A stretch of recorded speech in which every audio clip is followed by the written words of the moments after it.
Tough act to follow. I'd like to start by thanking John and Amdine's parents for hosting us today. And everyone else for those of you who don't know me, I'm Garret. I met John because we were randomly assigned roommates freshman year at Rutgers. And then after that, for the next 9 years, we lived together. 3 apartments, 2 dorms, and 1 house, I think, all told. So as you might imagine, we learned a lot of valuable lessons together.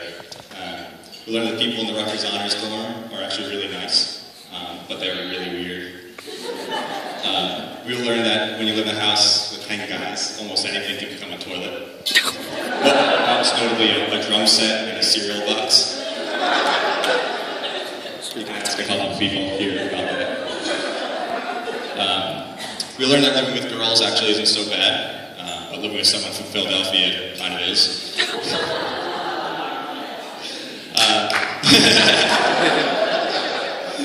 And finally, we learned that when your bedroom ceiling collapses, it's probably time to move houses. So we did that once also. So I actually remember the day that I met Amdine pretty well.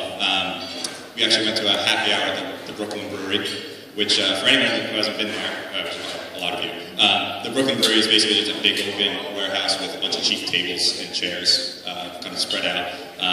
It's loud and crowded, and there's like a counter where you just go up and buy pretty cheap beer.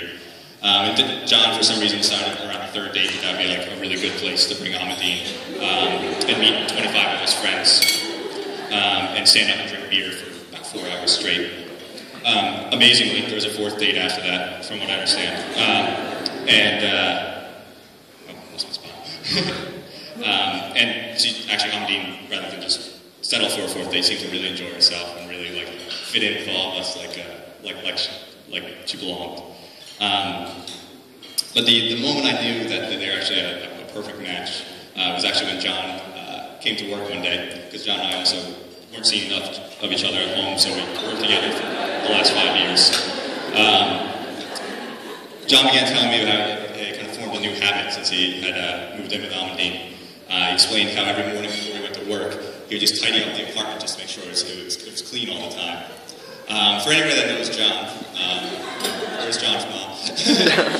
you might know that John typically lives in a state of about 6 feet of his clean and dirty laundry in his bedroom, kind of neatly or not neatly organized around. And so somehow he had voluntarily became a person that had a habit of cleaning, which I kind of owe to you, Amdine. But this is actually just a kind of great example of what Amdine does to John. She brings out the very best in him. I think that's really kind of the key reason why I think we're all so happy for them today. So I'd like to propose a toast to John and Amdine. May you forever bring out the very best in each of each other. To John and Amdine. Yeah.